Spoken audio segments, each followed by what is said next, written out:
नमस्कार दोस्तों, मैं हूं सागर और आप सभी का बहुत बहुत स्वागत है आज के अपने इस वीडियो में।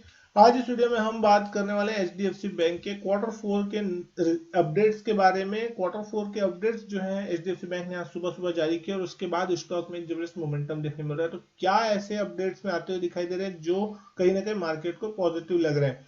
सबसे पहले अगर आप देखेंगे तो यहाँ पे जो ग्रॉस एडवांसेस का नंबर आता हुआ दिख रहा है वो आ रहा है 25,080 बिलियन रुपीज, यानी कि 25 लाख करोड़ के ऊपर आता हुआ दिखाई दिया है एडवांसेस जो है। और साथ ही साथ अगर आप यहाँ देख रहे हैं ग्रोथ वो है 55% की ग्रोथ आ रही है, जो पिछले साल सेम क्वार्टर में अगर आप देखेंगे 31 मार्च 2023 में 16,142 बिलियन रुपीज यानी कि 16 लाख करोड़ के आसपास थी।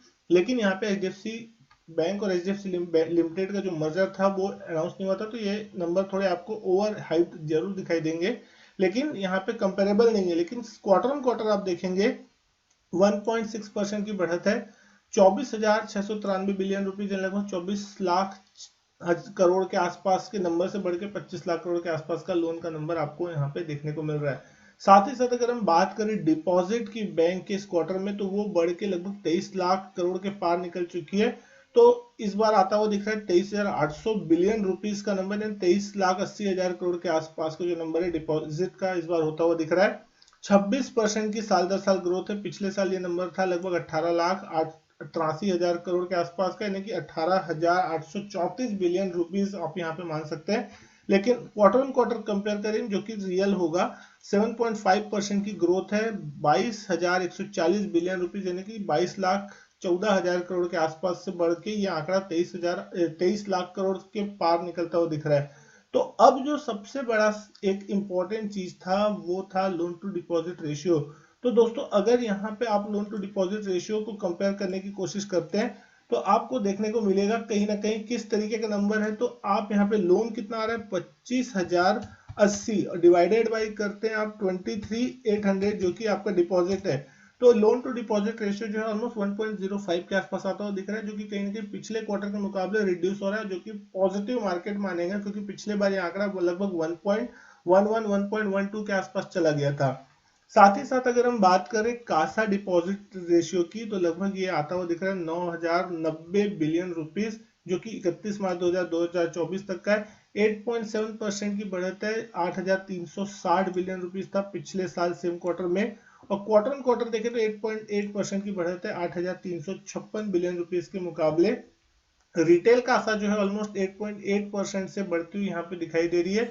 और 6.3% अगर आप देख रहे हैं तो क्वार्टर ऑन क्वार्टर यहाँ पे बढ़ता हुआ दिख रहा है। कासा रेशियो की अगर हम बात करें 38.2% पे जो है आपको कासा रेशियो आता हुआ दिखाई दे रहा है, कंपेयर टू 44.4% जो पिछले साल था। तो साल दर साल यहाँ पे कासा रेशियो में आपको गिरावट देखने मिल रही है।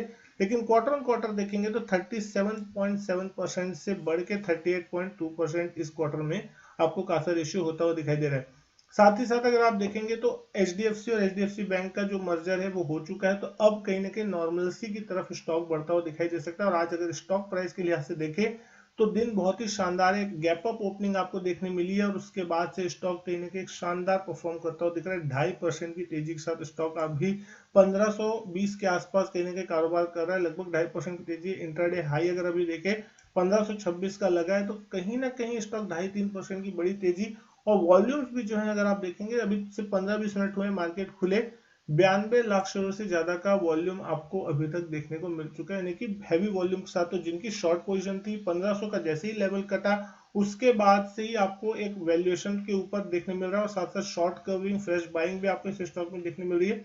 चार्ट्स पे भी आप देखेंगे तो स्टॉक में जैसे ही आपको ये ओपनिंग देखने मिली गैप अप, उसके बाद और जबरदस्त बाइंग मोमेंटम देखने मिला। 1525 1526 तक हाई हुए। थोड़ा बहुत इसमें कंसोलिडेशन आपको देखने को जरूर मिल सकता है। एक आज चार्ट्स पे गैप बड़ा बना हुआ है, तो एक गैप फिल होने के चांसेस हो सकते हैं। अगर कोई करेक्शन आता है किसी कारण से तो ये गैप अगर फिल होता है तो 1480 1490 एक बहुत ही शानदार लेवल हो सकता है। अगर आप डेली चार्ट्स पे भी देखेंगे तो बहुत लंबे कंसोलिडेशन के बाद इस स्टॉक ने ब्रेकआउट दिया लगभग 1470 1480 के ऊपर में।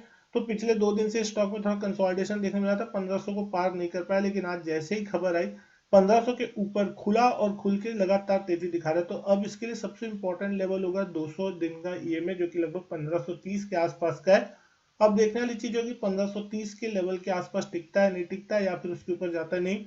क्योंकि अगर 1530 के ऊपर टिकता है तो ये स्टॉक में और भी आपको स्ट्रॉन्ग मोमेंटम देखने मिल सकता है। उस कंडीशन फिर स्टॉक एक बार 1550 से 1600 रुपए की तरफ बढ़ने की कोशिश कर सकता है, क्योंकि पिछले क्वार्टर के जब नतीजे आए थे मार भी बहुत तेज पड़ी थी, क्योंकि जिस कारण से मार पड़ी थी अगर वहां पे कोई भी सुधार बैंक में देखने को मिलता है तो फिर कहीं ना कहीं स्टॉक को थोड़ा रिवॉर्ड मिलता हुआ दिखाई देगा, क्योंकि बहुत बड़ा अंडर परफॉर्मर है तो आपको फिर उस तरीके की रिकवरी भी स्टॉक में देखने को मिल सकती है। और शायद यहाँ पे आप समझ सकते हैं, क्योंकि अब जो क्वार्टरली नतीजे जो है Q4 के वो आएंगे 20 अप्रैल के, तो उससे पहले कहीं ना कहीं मार्केट नतीजों को फैक्टर इन करने की कोशिश करेगा। Q4 अपडेट अच्छे हैं तो उस हिसाब से मार्केट इसके नतीजों को भी फैक्टर इन करने की कोशिश करेगा, तो उस हिसाब से आपको यहाँ पे एक अच्छा स्ट्रॉन्ग मोमेंटम देखने मिल सकता है।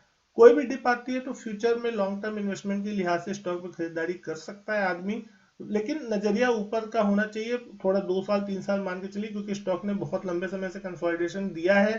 तो जब तक कंसोलिडेशन वाली रेंज टूट नहीं जाती तब तक यहाँ पे आपको एक अच्छी खासी तेजी बनती हुई नहीं दिखाई देगी। तो 200 ईएमए बहुत इंपॉर्टेंट है और 1470 1480 का लेवल जो है वो एक स्ट्रॉन्ग सपोर्ट जोन के रूप में कामकाज करता हुआ आपको दिखाई दे सकता है। उम्मीद करता हूँ वीडियो पसंद आई होगी। वीडियो अच्छी लगी तो लाइक करें, शेयर करें, चैनल नहीं किया सब्सक्राइब तो चैनल सब्सक्राइब जरूर करें।